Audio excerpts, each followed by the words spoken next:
बच्चों, grammar, parts of the sentence के हम पार्ट देख रहे थे कि सेंटेंस के दो पार्ट होते हैं, एक सब्जेक्ट और दूसरा प्रेडिकेट। तो हम बच्चों सबसे पहले पढ़ रहे थे सब्जेक्ट के पार्ट कितने होते हैं और प्रेडिकेट पार्ट को हम बाद में पढ़ेंगे। तो सब्जेक्ट पार्ट में हमने देखा कि यदि सब्जेक्ट में केवल एक शब्द रहता है तो उस अवस्था में सब्जेक्ट जो होगा वो नाउन होगा, प्रोनाउन होगा, जिरेंड होगा या इन्फिनिटिव होगा। यानी यदि सब्जेक्ट की विशेषता न बताई जाए या सब्जेक्ट की व्याख्या न की गई हो और वो केवल अकेले शब्द से प्रयोग किया गया हो तो उस अवस्था में वो नाउन होगा या प्रोनाउन होगा या जिरेंड होगा या इन्फिनिटिव होगा। लेकिन यदि सब्जेक्ट की व्याख्या की जाएगी, यदि सब्जेक्ट की विशेषता बताई जाएगी और सब्जेक्ट की व्याख्या केवल एक शब्द से की जाएगी तो उस अवस्था में आप सब्जेक्ट की कहलाएगा वो क्वालिफायर और दूसरा शब्द कहलाएगा आपका हेडवर्ड या मेन वर्ड। हेडवर्ड या मेन वर्ड उस अवस्था में सिर्फ नाउन होगा। यानी यदि सब्जेक्ट की व्याख्या की जाती है या सब्जेक्ट की विशेषता बताई गई है तो उस अवस्था में जो हेड वर्ड आपका होगा वो सिर्फ नाउन होगा। उस अवस्था में न तो प्रोनाउन होगा, न जिरेंड होगा, न इन्फिनिटिव होगा।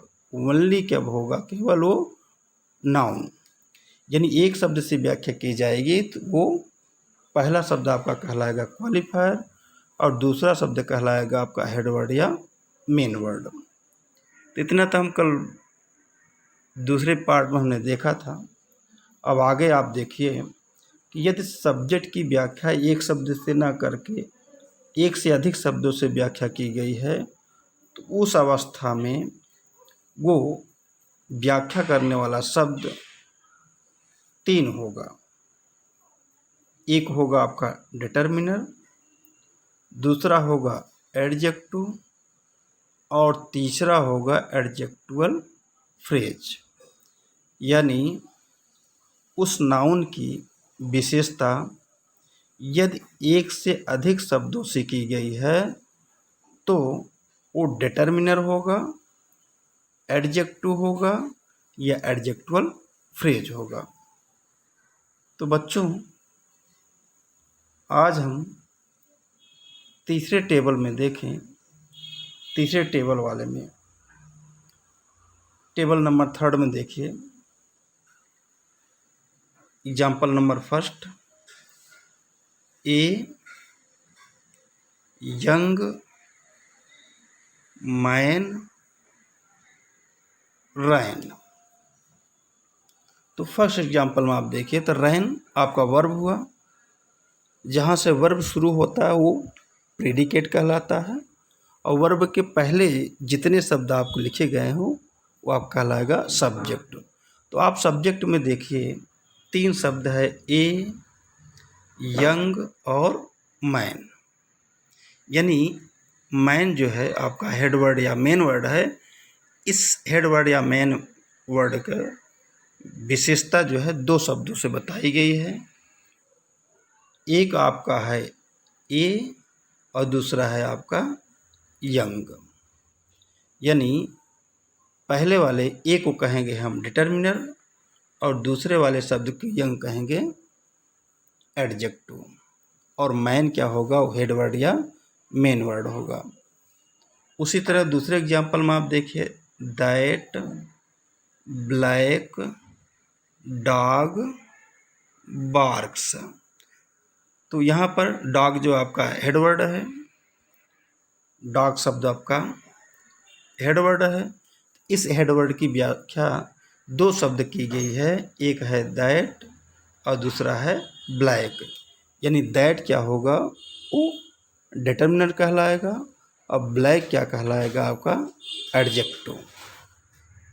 उसी तरह तीसरे एग्जाम्पल में देखिए, those pretty girls danced.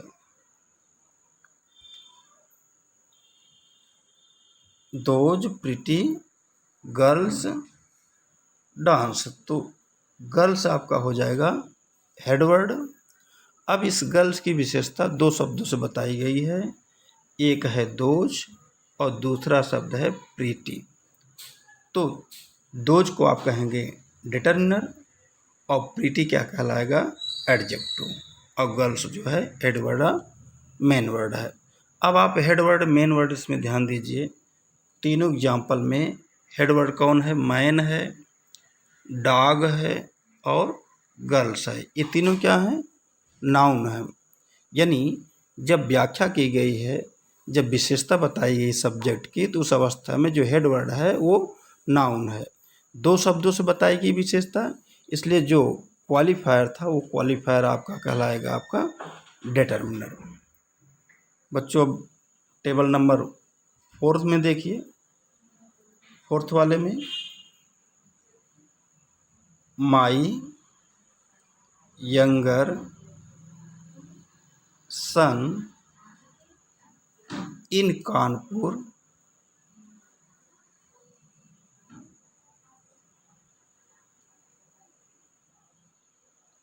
Is doctor. अब यहाँ पर देखिए, सन आपका हेडवर्ड या मेन वर्ड है, और माई यंगर और इन कानपुर, इन तीन शब्दों से हेडवर्ड की विशेषता बताई गई है। तो माई क्या है, डिटर्मिनर है, यंगर क्या है, एडजेक्टिव है, और इन कानपुर जो है वो एडजेक्टिव फ्रेज है।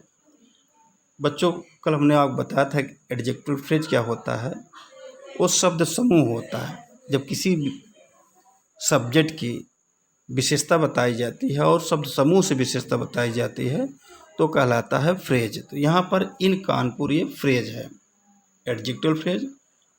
तो तीन सन हेडवर्ड मेन वर्ड की विशेषता तीन शब्दों से बताई गई है, एक माई, दूसरा यंगर और तीसरा इन कानपुर।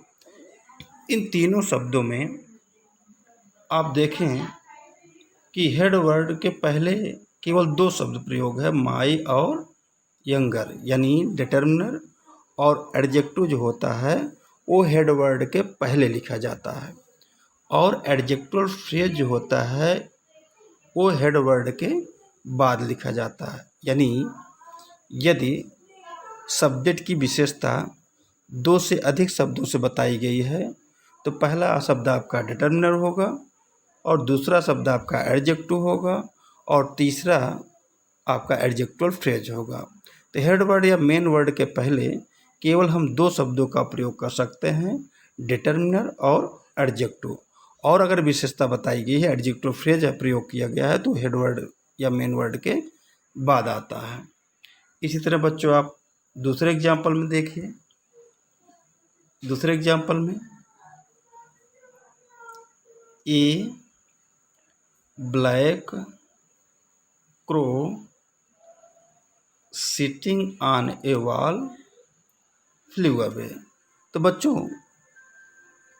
फ्लू अवे ये प्रेडिकेट पार्ट है, प्रेडिकेट पार्ट को हम बाद में पढ़ेंगे, सबसे पहले हम सब्जेक्ट पार्ट देख रहे हैं।